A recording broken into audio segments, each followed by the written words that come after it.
Ndeshën Ballkani Drita kemi vetëm në rast të minutës 42 shtyrën me dorë nga lojtari me numër 9 Dritës Manaj në lojtarin me numër 32 Jashanica të Ballkanit. Mbrojtësi Jashanica ka pozicionin shumë të mirë për të arritur tek topi, ku gjatë ndërtimit të aksionit sulmues shifet mbajtja dhe shtyrja nga ana Manës, e cila ka intensitet dhe ka impakt në lojtarin e mbrojtjes në fushë. Në këtë rast kyçet vari, ku thret gjyqtarin Kastrati për rishikim të pamjeve në monitor. Pas rishikimit të pamjeve nga ana gjyqtarit Kastrati, me të drejtë anulan golin për ndërhyrje të paliruar në lojtarin mbrojtës të Ballkanit, pra shtyrja që ka impakt në lojë.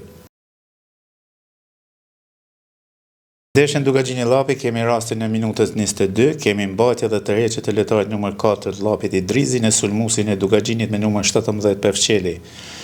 Do të shqyrojmë ai plotson 4 kritere që të jetë për karton të kuq. Ndërhyrjen e kemi në afërsitë të zonës së 6 majcit, shihet në pamje.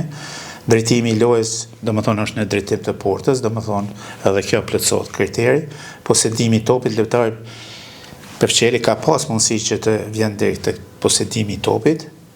Po domethënë plotësohet edhe ky kriter, por nuk plotësohet kriteri 4, domethënë i fundit për karton të kuq, se numri i mbrojtësve ka qenë afër dhe kanë pas mundësi që të arrin topin. Pra nuk plotësohet kriteri që quhet mohimi mundësisë për të shënuar gol apo dokso.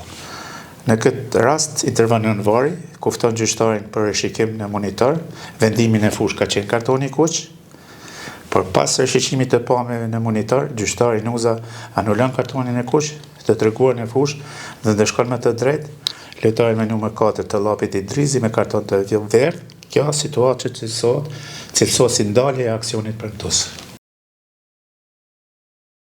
Kemi ndeshën Prishtina Re, kemi në minutën 48 ndërhyrjen serioze të lojtarit me numër 4 të Prishtinës Re në lojtarin numër 4 të Prishtinës, ku mund të rrezikon shëndetin e lojtarit. Ndërhyrja ka intensitet, takat janë të ngritura, pika kontaktit kyçi këmbës, ku mund të ketë pasojë për lojtarin Prishtinas, pra mund të vjen deri te lëndime të rënda.